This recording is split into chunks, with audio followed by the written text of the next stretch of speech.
my name is James, and this is More Motorsports Garage.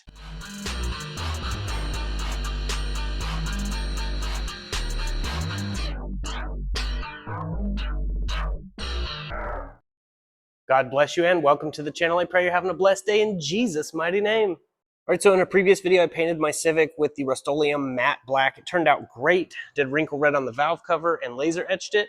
But in today's video, I'm going to show you how to paint on carbon fiber. Before you guys lose your mind, I feel you 100%. I would definitely clear coat this if it was my hood, but this is my friend Taz's hood for his Scion TC. So he went ahead and sanded it and got most of it prepped prior to bringing it here. The green tape I did because the tape line wasn't clean and straight from when he was sanding. It was prior to that, but it got messed up. So I just retaped the tape line. Underneath the blue and the green is silver, because that's what color his car is. And he just wants this cleaned up. So we're just doing it gloss black. He didn't have a lot of funds and just wanted it to look good. So he sent it my way. Got a couple cans of gloss black we're just going to lay on there. And if you've seen previous videos where I just use the gloss black, we don't use a primer, base, and clear all the time. Just the black will hold up really good until he gets it where he wants it, because I think his goal is to paint the whole car. So he just wants this covered, and I did have to do some work to it. I had to do some wet sanding and then use some 400 grit wet sand and smooth everything out the best I could. Now, unfortunately, these are gel coated typically, so there's some areas that are kind of chipped, but it will look a lot better than it does now. It's nice and smooth and ready to go. So I use this Sprayway glass cleaner. It works really good. You can spray that on there and wipe it all down, or you can just use some rubbing alcohol or wax and grease remover. Either way, got it all prepped and ready to go. So at the time of recording, it's summertime here in Texas. I got one of these adapters you just plug right into the outlet. Then I got one of these bug zapper lights, which are really cool because it has a bug zapper in there and a light. But if we turn it off and then back on, it can be just a bug zapper. So what I do is I turn the light off and let all the bugs get up in there, get them all cleared out of the air so we don't have potential bugs in the paint. So this is what I'm going to be using to paint the hood. It's 5-in-1, has 5 different spray tips on there. I like to use 4 and 5. Those are my most common settings. If you didn't see the previous video, it will be linked in the description. I used this in that video. It's the semi-gloss. Now, if you're going to be doing a 2K clear over the top, I highly recommend a flat, satin, matte, or semi-gloss instead of a glossy, because this will be easier for the clear coat to bite onto, basically. If you do it with the gloss, you will have to wait until it is fully cured, then wet sand it to give it that flat look. Or you can just use this and then clear coat over it. Works a lot better. So with this stuff, you're going to want to shake it up really well, be in a well-ventilated area. Make sure the humidity isn't very high, below 65%. It actually says right here on the can that it needs to be between 50 degrees Fahrenheit and 90 degrees Fahrenheit. So anything above that, you'll get stripes pretty bad, and we're going to try to eliminate that by keeping it as wet as possible, but not getting any runs.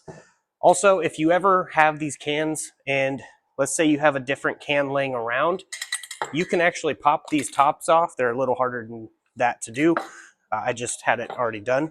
And then they go right on to the normal can. So this is a 5-in-1 can, but that works on normal cans, so you can still use these tips. Just clean them out, a little brake clean. Make sure the brake clean has acetone in it, and it cleans those tips right out. So we're going to go ahead and get this shook up and start laying down some paint. I really hope y'all enjoy this video.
All right, I got the first 2 thick coats done, and you can still see the carbon fiber underneath all of it.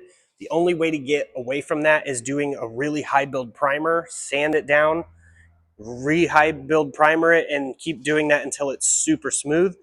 But on camera it looks terrible. It just looks like a bunch of fish eyes. But in person it looks like black carbon fiber, which is really cool.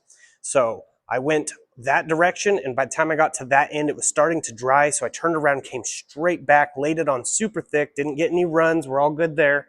It's just it's so hot in the shop right now, and I've had this AC on all day. It's just hot in Texas in general right now, so got it cooled off the best we could at 78 degrees with lower humidity than outside. So we're going to let this dry for a little bit, and then we're going to coat it one more time using the other can, and we'll see exactly what it looks like after that.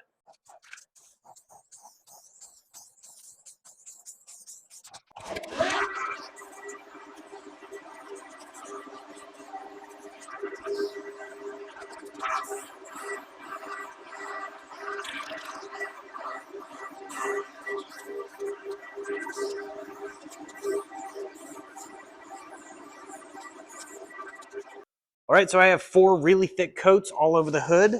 You can see there are still carbon fiber fiber strands that you can still see in it. So that's really thick coats too. And if you see this like hazy look right here, and in this area it's kind of hazy, that's from having the shop door open and the humidity just rolling in, because it's 87% humidity out right now, so that humidity just came right in. I still have the AC running. If the door's shut it should be fine, but yeah, if you're going to be doing something over carbon fiber, I recommend a filler primer if you're not going to ever go back to the carbon fiber underneath. See, technically we could wet sand all of this down back to the carbon fiber and just do a bunch of 2K clear and get that carbon fiber to pop through it. I've restored carbon fiber before and it looks really good. I just can't gel coat it or anything like that. And the gel coating is probably what this needs, but I'm not equipped for all that. Yeah, we're going to let it dry just a little bit longer and then remove the tape to expose the silver, and we'll see how it looks. Now, one thing I recommend when peeling tape is peel away from the wet paint or dry paint or whatever. You just want to peel away, never towards it.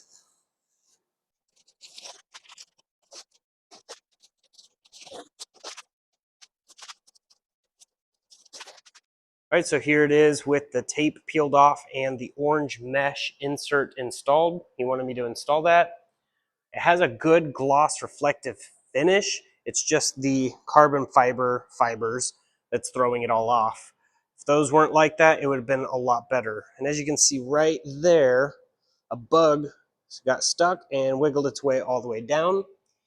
Made a nice little mess out of it. But for $14 worth of spray paint, it really does not look that bad. And if he wants to redo it in the future, we can always just sand this whole thing down, do a bunch of high build primer, sand it down until it's nice and smooth, and all those little pitting will be gone. Because it's really not that bad of a hood.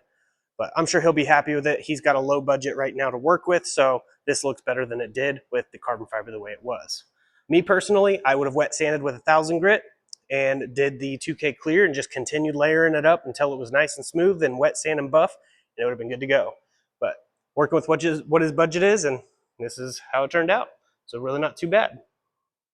But if you didn't see the previous video where I painted this semi-gloss black, it will be linked in the description for anybody who wants to see that, and how I did the wrinkle red valve cover with the 1 Corinthians 9:24 laser etched in.